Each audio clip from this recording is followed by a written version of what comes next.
Hello friends, welcome back to another reaction video. So दोस्तों, पहले ही बता देती हूँ कि I am suffering from cold and cough, तो मेरी आवाज़ में थोड़ा भी अप डाउन होगा तो प्लीज़ एडजस्ट कर लेना।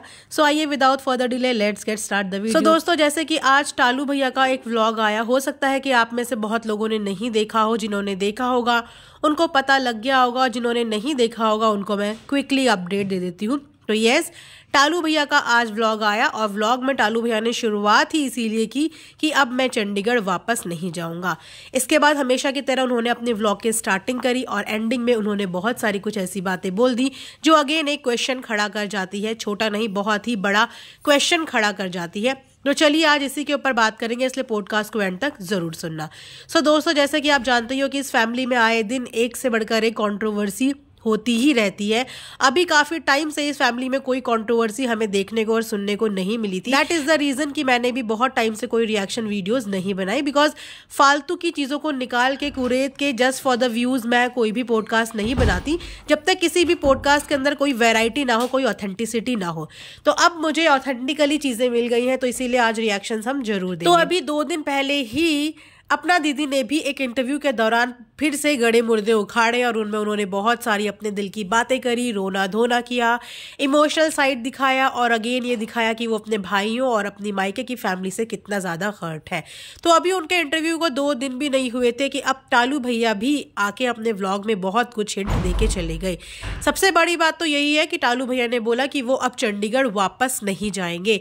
अब इसका क्या रीज़न हो सकता है कि वो चंडीगढ़ वापस नहीं जाएंगे? बिकॉज ये तो वही बात हो गई कि अंगूर खट्टे हैं। जब तक लोमड़ी अंगूर की ताक में नीचे से ऊपर देख रही थी कि हाँ ये अंगूर बहुत मीठे हैं, मुझे इसे खाना है, लेकिन जब वो अंगूर मुंह तक नहीं पहुंचा तो लोमड़ी ने साफ और स्पष्ट शब्दों में कह दिया कि अरे यार अंगूर खट्टे ही होंगे, अच्छा ही हुआ कि मैंने इन्हें नहीं खाया। तो क्या इसी स्टोरी से रिलेटेड कुछ ऐसी चीजें हुई हैं जिसकी वजह से टालू भैया ने अब चंडीगढ़ जाने से मना कर दिया है? और उन्होंने अपने व्लॉग में ये भी बोला कि मेरे को बहुत ज्यादा बुरा दिखाया गया है, मैं इतना बुरा नहीं हूँ। जिस तरीके का नशेड़ी मुझे पोर्ट्रे कर दिया गया है, मेरी एक इमेज खराब कर दी गई है, मैं इतना भी नशा नहीं करता। हाँ, मेरी जो एक बैड हैबिट है कि मैं रात में शराब पी लेता हूँ, लेकिन उसके अलावा मैं ऐसा कुछ भी नहीं करता जिस तरीके से मुझे दिखाया गया है। और तो और उन्होंने इस चीज को भी क्लियर किया कि जो लोग कहते हैं कि हम लोग मेहनत नहीं करते या हम लोग किसी का दिया हुआ खाते हैं, बिना मेहनत का खाते हैं, तो ऐसा कुछ भी नहीं है। मैं जो भी कमाता हूँ मेहनत से कमाता हूँ, काम करता हूँ, तब जाके मुझे पैसा मिलता है और किसी के आगे मैंने हाथ नहीं फैलाए हैं, अपनी मेहनत करी है और मेहनत से ही खाया है। तो हाँ, इस बात से तो अग्री करेंगे कि टालू भैया ने बैठे बिठाए तो नहीं खाया। वो चंडीगढ़ में भी थे तो अपनी तरफ से पूरा कंट्रीब्यूशन देते थे, चाहे वो फार्म से रिगार्डिंग चीज़ें हों, चाहे वो पीकू के व्लॉग से रिगार्डिंग चीज़ें हों, उन्होंने हमेशा वहाँ पे काम किया है, बैठे बैठे तो नहीं खाया। बट अगर वो ये बोल रहे हैं कि मेरे को नशेड़ी बोल दिया गया, मेरा ऐसा इमेज बना दिया गया, तो देखो कोई किसी की इमेज ना बनाता नहीं है जब तक आपकी खुद की रजामंदी उस चीज़ में ना हो। पहले आपको ये सब चीज़ें बहुत कूल लग रही थी, सब कुछ अच्छा लग रहा था, आपने कभी कोई ऑब्जेक्शन नहीं किया, बिकॉज आपकी नशेड़ी की इमेज तो पिछले 2-3 साल से ही बनी हुई है, लेकिन आपने इस चीज़ के लिए कभी कोई ऑब्जेक्शन नहीं किया, आपकी फैमिली ने कभी कोई ऑब्जेक्शन नहीं किया। इनफैक्ट कई बार इनकी वाइफ ने खुद उनके इस नशे के बारे में जिक्र किया है। तो इसमें बदनामी वाली तो कोई बात ही नहीं है। जब चीज़ें दिखती हैं और सच भी होती है तो उसमें बदनामी वाली कोई बात नहीं होती। और यस, अगर बदनामी की इतनी ही फिक्र है तो सबसे पहले इंसान को अपने अंदर से वो ऐप ही हटा देने चाहिए जिस ऐप की वजह से उसको और उसके परिवार वालों को बदनामी का सामना करना पड़ रहा है। ऐसा नहीं है कि ऐप आज की डेट में किसी के अंदर नहीं होते, हर कोई सर्वगुण संपन्न नहीं है। आज की डेट में हर दूसरा इंसान खाता पीता है, सबके खाने पीने के शौक है, लेकिन बोलते हैं ना कि हर चीज़ें तरीके से की जाती है जिसकी वजह से ना तो आप डिस्टर्ब हो, ना आपके परिवार को कभी उस प्रॉब्लम का सामना करना पड़े। लेकिन आपके नशे की लत की वजह से कई बार आपकी फैमिली को भी ट्रबल में देखा है कि आपकी फैमिली परेशान हुई है, आपकी वाइफ परेशान हुई है, और तो और आपने अपनी बहन के लिए भी बहुत सारी बातें सोशल मीडिया पे बोली और बेसिकली उसी के बाद लोगों की हेट आपके लिए सबसे ज़्यादा बढ़ने लगी। तो बेसिकली ये सब कुछ हमारे ही हाथ में होता है कि हम सोशल मीडिया पे अपनी किस तरीके की इमेज बना रहे हैं और किस तरह की इमेज का हमें बाद में फिर सामना करना पड़ेगा। कुछ तो नशे की लत आपके अंदर थी, क्योंकि बहुत बहुत बहुत सारी वीडियोस में देखने को मिला, आप पकड़े तक गए, आपके हाथों से पुड़ियाएं मिली, पता नहीं कहाँ कहाँ से छुपाई हुई बहुत सारी चीज़ें मिली। उसके बाद फिर आपकी बहन के लिए आपका जो बयान था, आपकी बहन के लिए आपका जो वीडियो था, वो भी बहुत ही हर्टिंग था, बिकॉज वो एक घर के अंदर की बात थी और वो ऐसे सोशल प्लेटफॉर्म पे नहीं आनी चाहिए थी। आपस में एक दूसरे को कॉल करते, खड़ी खोटी सुनाते, एक दूसरे को पर्सनल मैसेज करते, लेकिन सोशल प्लेटफॉर्म पे जब वो चीज़ें आई तो वो आपके अगेंस्ट जानी ही थी, बिकॉज हर किसी के एक फ़ैन फॉलोइंग होता है, फ़ैन बेस होता है। कुछ लोग आपको पसंद करते होंगे, कुछ लोग आपकी बहन को पसंद करते होंगे, तो उन लोगों का बुरा मानना बिल्कुल वाजिब है।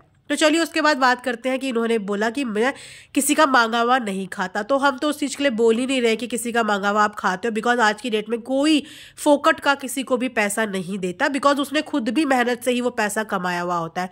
हर इंसान पैसा कमाने के लिए मेहनत कर रहा है, तो वो क्यों किसी को फोकट में पैसा देगा।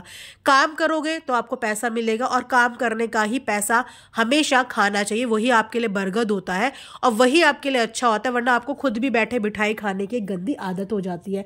और जैसे कि आप गार्जियन हो, पेरेंट्स हो, बच्चों के माता पिता हो, तो आप जैसी शिक्षा लोगे, जैसी शिक्षा अपने बच्चों को दिखाओगे, आपके बच्चे भी उसी तरीके से मेहनत करेंगे। और मैंने अपने पहले पॉडकास्ट में बोला भी था कि इनके बच्चे बहुत अच्छे हैं, सारे के सारे तीनों के तीनों बच्चे बहुत समझदार है, और ये सारा क्रेडिट इनकी वाइफ को ही जाता है, बिकॉज एक औरत ही होती है जो अपने घर के बच्चों को समझाती है, बुझाती है, उनके साथ मैक्सिमम टाइम स्पेंड करती है। तो इन्होंने अपने बच्चों को बहुत अच्छी शिक्षा दी है। सारे ही बच्चे काम करने में बहुत अच्छे हैं, तमीज़ से रहते हैं, तमीज़ से बात करते हैं और अपने अपने एंड पे सब के सब मेहनत करते हैं। लेकिन वहीं पे अचानक से टालू भैया ने ये सब मुंह से जुबान क्यों खोली? क्योंकि हमने बहुत बार देखा है, अगर कि ये अपने भाई के अब अगेंस्ट चले गए हैं और अपने नेक्स्ट व्लॉग में अपने भाई के लिए कुछ बोलने वाले हैं, तो बड़ा ही स्ट्रेंज बात है, क्योंकि इनके भाई ने किसी को सपोर्ट किया हो चाहे ना किया हो, लेकिन इनकी फैमिली को उन्होंने बहुत ज़्यादा सपोर्ट किया, क्योंकि हमने ये सब व्लॉग में देखा है। पर्सनली हमें नहीं पता, मैं हमेशा से reaction as per the vlog देती हूँ, लेकिन व्लॉग में मैंने यही देखा कि इनकी फैमिली को उन्होंने सपोर्ट किया। कई बार इनको नशा मुक्ति भेजा, उस नशा मुक्ति का खर्चा उठाया, चैनल खोल के दिया कि चैनल पे काम करो, क्योंकि कोई इंसान कितना किसी पे इन्वेस्ट करेगा, कितना, कुछ उनका नाम, कुछ आपकी मेहनत, और जब दोनों का कॉम्बिनेशन हो जाता है तो कोई भी चीज़ चलती है। और आपके साथ उनका नाम भी था और बाकी आपकी खुद की मेहनत भी थी, जिसके कॉम्बिनेशन से आपने चैनल चलाए और चैनल पे अच्छा काम किया, तो आपकी भी एक इनकम जनरेट हो गई। अगर चैनल नहीं होता तो आपकी कोई इनकम भी नहीं बनती, इसके मारे आपकी एक एडिशनल इनकम भी। और बाकी जो कालू भैया काम करते हैं, डेफिनेटली उनको उस काम का भी मिलता ही होगा। ऐसा नहीं होता कि उनको उस काम का 1 रुपये भी नहीं मिलता होगा, उस काम का उनको मिलता होगा कि उनका खर्चा पानी अच्छे से उनकी फैमिली का चल रहा है। वरना आप खुद सोचिए कि इनकी वाइफ एक हाउस वाइफ है, साथ में 3 पढ़ने वाले बच्चे, घर का खर्चा, बच्चों के स्कूल फीस, बहुत सारे खर्चे घर में होते हैं।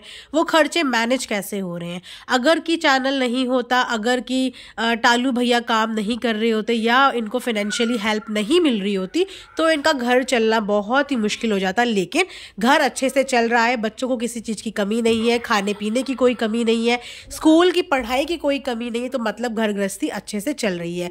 तो फिर इतना सब कुछ मिलने के बाद मुझे नहीं लगता कि किसी को इतना भला बुरा बोलना चाहिए। देखो, वो दुनिया के लिए लाख बुरा हो, लेकिन मैं वही बोल रही हूँ कि इनकी फैमिली के लिए उन्होंने किया है और ये हमने व्लॉग में देखा है। और लास्ट में यही बोलूंगी कि अगर टालू भैया को अपने घर की और अपनी रिस्पेक्ट की, अपनी इमेज की इतनी ज़्यादा फिक्र है, तो आप अपने अंदर इम्प्रूवमेंट दिखाइए, प्रूव कर दीजिए दुनिया को कि आपके अंदर कोई नशा नहीं है, आपकी एक गलत इमेज बनाई गई है। दिखाइए अपनी अच्छी अच्छी व्लॉगिंग, डालिए रोज डेली व्लॉगिंग और दिखाइए अपना अच्छा सा एक इमेज, जो अपने आप ऑडियंस को पता चल जाएगा कि सच क्या है, झूठ क्या है। आपको मुंह से कुछ बोलने की जरूरत ही नहीं पड़ेगी। बोलते हैं ना कि your action speaks louder than your voice, तो आप अपने एक्शंस में दिखाओ कि आप कैसे हो और आपको झूठ बोला गया है। बिकॉज बोलने को तो इंसान बहुत बड़ी बड़ी बातें बोल लेता है। अब अगर मैं आपके कल की ही व्लॉग की बात करूं, तो व्लॉग के लास्ट वाली जो क्लिप थी उसमें साफ पता चल रहा था कि आपने उस समय पे भी नशा किया हुआ था। तो अब आप लोगों का मुंह कैसे बंद करवाएंगे? पहले अपनी पर्सनल चीज़ों को, आपके अंदर जो कमियां हैं उसको कैमरे में दिखाना बंद कीजिए और इस चीज़ को प्रोफेशनली लेके जाइए कि ये काम है आपका। व्लॉगिंग करना एक प्रोफेशनल होता है, वहाँ पर आप ये सब चीज़ें दिखाओगे तो ऑडियंस उसी तरीके की इमेज आपकी बनाएगी। आप नहीं दिखाओगे तो आपकी इमेज वो कभी बनेगी ही नहीं। तो पहले अपने ऊपर काम करो, प्रूफ कर दो सबको। हम लोग बहुत ज़्यादा खुश होंगे, बिकॉज रिएक्शन देने का मतलब ही यही होता है कि कहीं पे अगर आप लोग गलत डायरेक्शन में जा रहे हो या कुछ आपके व्लॉग में प्रॉब्लमेटिक हो रहा है, तो उन्हीं चीज़ों को पिक करके हम लोग बात करते हैं। आप लोगों को बुरी ज़रूर लगती होंगी, लेकिन ये सब कुछ आपके भले के लिए ही होता है। तो अपनी इस इमेज को खराब करना और अच्छा करना आपके खुद के हाथ में है। इसमें किसी की कभी भी कोई भी गलती नहीं होगी, ना है। तो अपने ऊपर काम करो, रिजल्ट आपको खुद मिल जाएगा। आज जो लोग आप पे नशा करने की उंगलियां उठा रहे हैं, कल वो उंगलियां खुद नीचे हो जाएंगी और वो आपकी इज्जत करेंगे। पहले खुद अपनी इज्जत कीजिए, दुनिया आपकी इज्जत आपके पीछे पीछे खुद करने लगेगी। सो ये था मेरा आज का एक रिएक्शन दोस्तों। कमेंट सेक्शन में जरूर बताना कि आपको कैसा लगा and like share and subscribe जरूर करना। Thanks for watching earth mom Dehradun.